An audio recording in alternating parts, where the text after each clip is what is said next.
Hey guys, it's Alicia with WTI. One of those pantry and kitchen staples in every kitchen, I think, is gallon storage bags. So I really like these ones from Amazon Basics. This is the 1 gallon size and you get a 120 count. So lots of bags here to keep you going for a while, and they're very affordable. I absolutely love that these work really well. They have a resealable zipper closure that really stays put.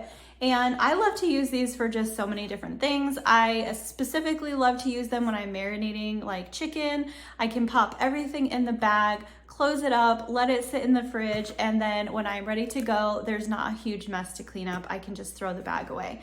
So I think that these are a really nice quality option for food storage bags. I love that it gets shipped directly to your house, which is really nice.